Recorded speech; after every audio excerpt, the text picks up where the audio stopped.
Segundo a Organização Mundial de Saúde, o consumo de álcool no Brasil supera a média mundial. E a OMS mostra ainda que mais de 3 milhões de mortes em 2012 foram causadas pelo uso excessivo de álcool, superior a mortes provocadas por AIDS e tuberculose.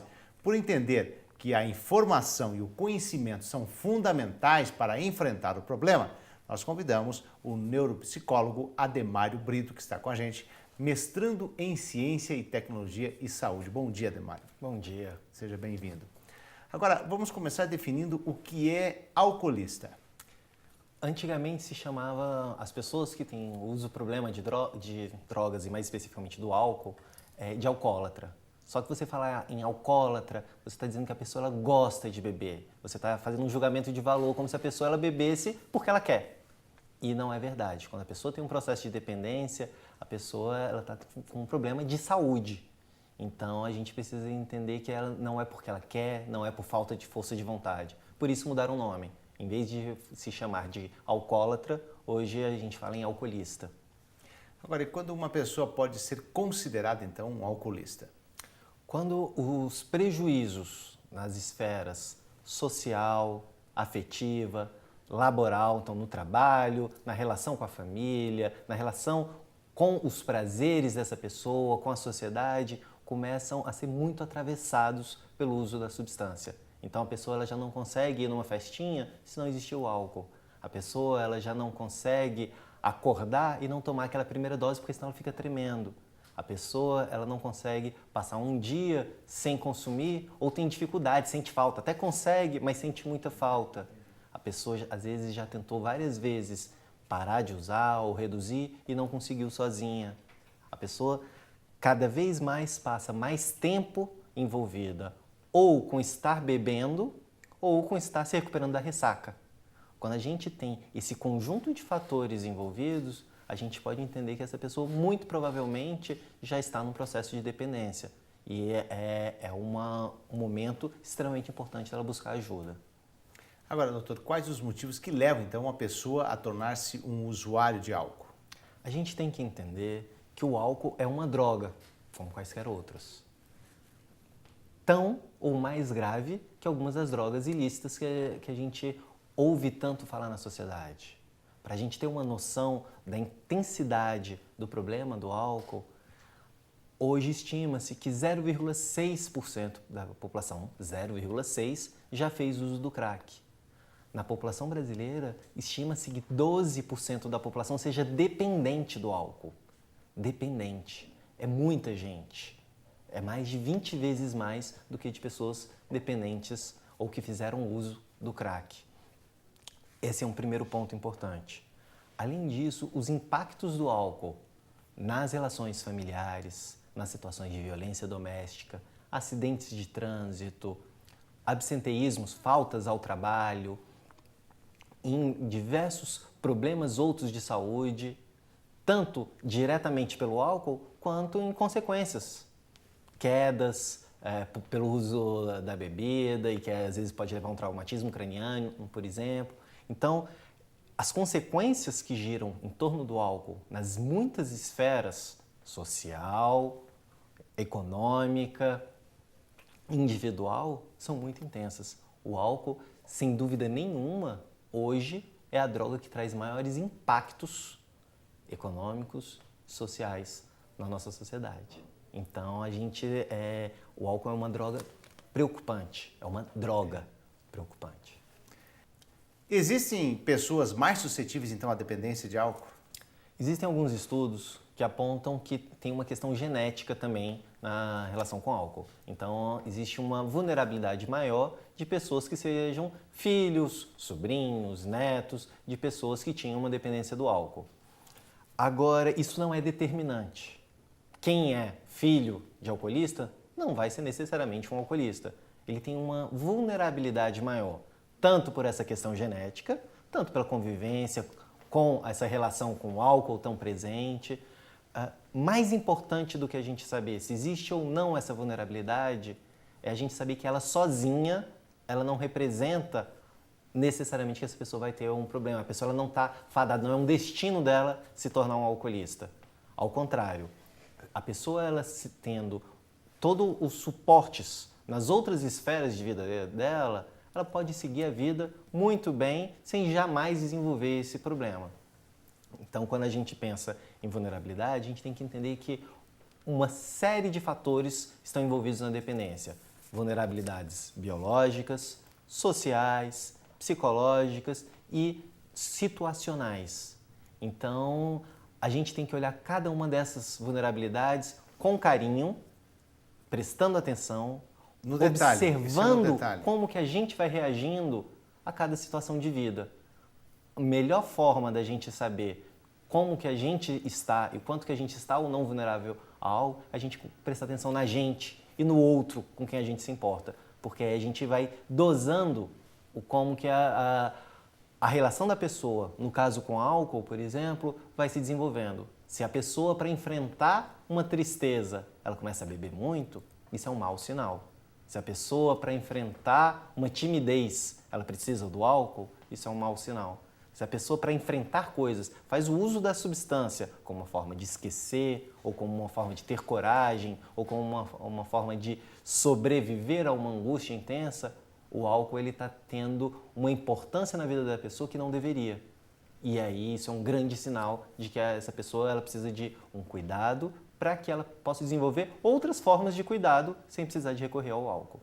Agora, doutor, o que é a dependência propriamente dita?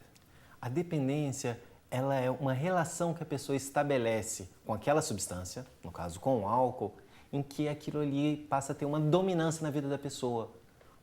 Os outros prazeres, as outras relações ficam secundárias. Eu só consigo estar com o outro, estar bem com o outro, se tiver uma garrafa de pinga no meio. Eu só consigo estar com o outro e estar bem com o outro em uma festa, em um evento, se lá existir o álcool. Eu só consigo acordar e estar bem para ir para o trabalho se eu tiver tomado uma dosezinha antes. Eu só consigo dormir se eu tiver bebido. Então, toda a vida da pessoa começa a ficar atravessada pelo uso da substância, seja porque ela está usando ou seja porque ela está se recuperando da ressaca, dos efeitos daquela bebida. Então, a dependência ela é uma relação intensa do sujeito com aquela substância e que é mais do que tudo um sinal de que a pessoa está com alguns problemas e que a única forma que ela está conseguindo lidar com aqueles problemas é fazendo uso da bebida. A gente tem que identificar que problemas são esses e começar a cuidar, que aí sim a pessoa ela vai poder abrir mão daquela relação que lhe é tão prejudicial. Agora, doutor, quais as consequências físicas e psíquicas do uso indevido do álcool? Veja bem, a gente tem uma série de consequências, porque à medida que o uso da substância vai desenvolvendo uma dominância na vida da pessoa, todas as suas relações passam a ser atravessadas pelo uso do álcool. E isso prejudica as relações. A pessoa, ela, quando não está em uso, ela, além de sentir falta da bebida, ela também desenvolve alguns sintomas depressivos. A pessoa, ela começa a desenvolver uma impossibilidade de se relacionar com o outro sem a presença da substância. E isso é um impacto sociopsicológico, então social e psicológico, muito intenso. Do ponto de vista físico, são os mais diversos os prejuízos. Desde o prejuízo do uso direto, e aí a gente pode falar na questão do prejuízo no fígado, a gente pode falar num prejuízo ainda mais grave, que é um processo de demência. A pessoa ela pode promover um prejuízo no cérebro tão intenso e irreversível que a pessoa ela passa a perder atenção, memória, capacidade de tomada de decisões, ela entra num processo demencial. Agora, doutor, dentro dessa característica, isso também tem a questão de que o que é a síndrome de abstinência nesse caso? Não necessariamente. Isso aí é uma consequência do uso contínuo e abusivo.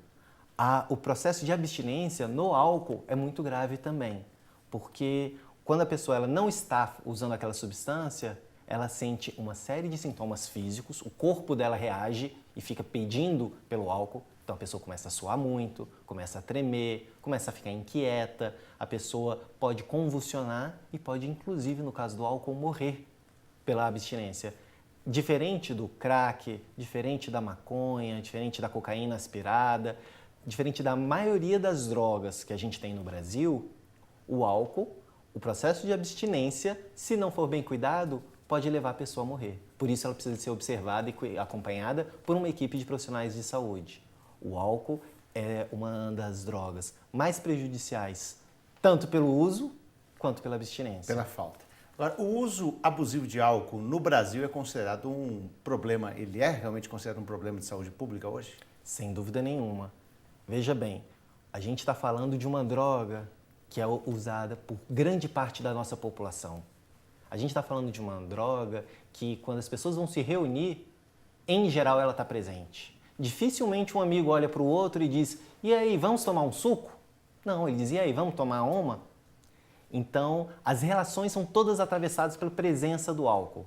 Se a pessoa ela tem um problema com aquela relação, é muito difícil ela ficar fora da rede onde o álcool está presente. Ele vai para a festa da família, tem o álcool lá. Ele vai para um jantar da ceia de Natal, tem o álcool presente lá.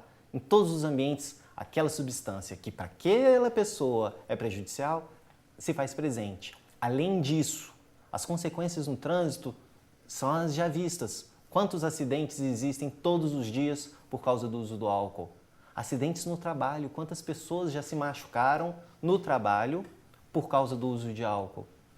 Quantas situações de brigas em casa, de violência, de alguém que bate no filho, bate na esposa, se coloca em situações de briga na rua por causa do uso do álcool.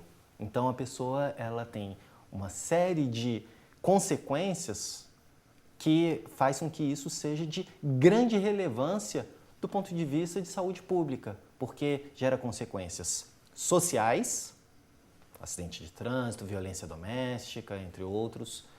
Para a saúde diretamente, então, novamente, um acidente de trânsito, as pessoas vão para onde? É no hospital. Numa queda e a pessoa vai e tem um traumatismo craniano, vai parar no hospital. Agora, é justamente nesse ponto aí, né, a questão da lei seca, né, ela está realmente contribuindo de alguma forma para a redução, então, do uso abusivo de álcool? A lei seca está contribuindo com isso?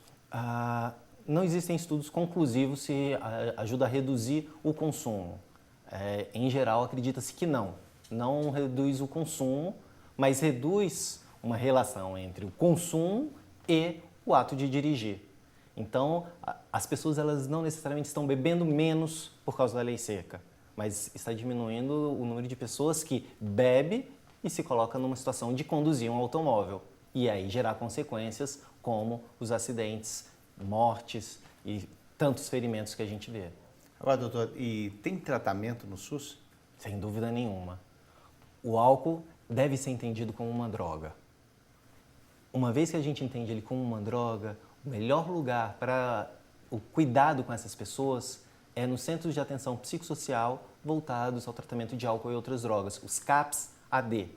O Ministério da Saúde criou toda uma política em que esses espaços, os CAPS-AD, estão sendo criados por todo o Brasil e eles são lugares de excelência para oferecer o cuidado com essa pessoa para que ela possa desenvolver uma outra relação com a vida e mudar, inclusive, a relação com o álcool.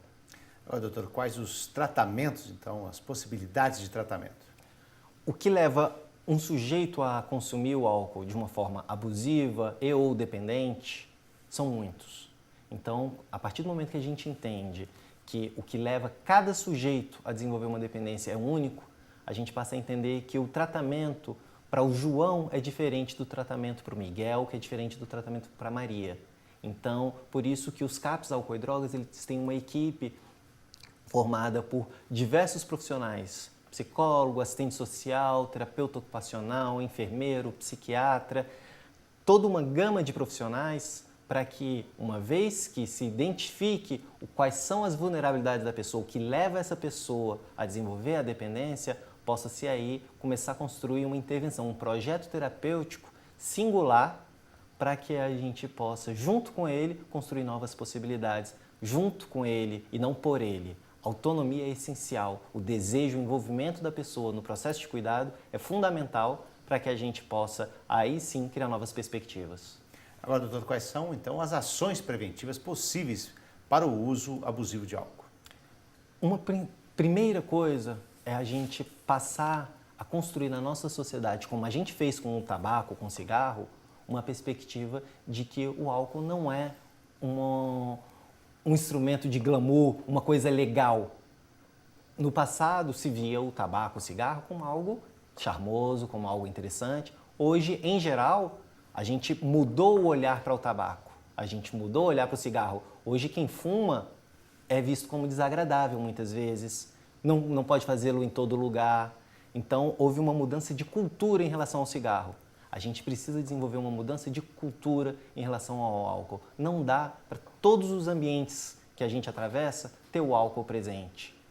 Em festa de criança, o álcool presente, em batizado é o álcool presente, em qualquer espaço onde as pessoas se reúnem, o álcool está presente. Então, a gente precisa, mais que tudo, mudar o olhar da nossa população sobre a figura da bebida. Neuropsicólogo Ademário Brito, muito obrigado pela presença no Saúde e Qualidade de Vida de hoje. O senhor vai voltar, então, para falar sobre como reduzir os danos quem abusa de álcool e outras drogas no próximo programa.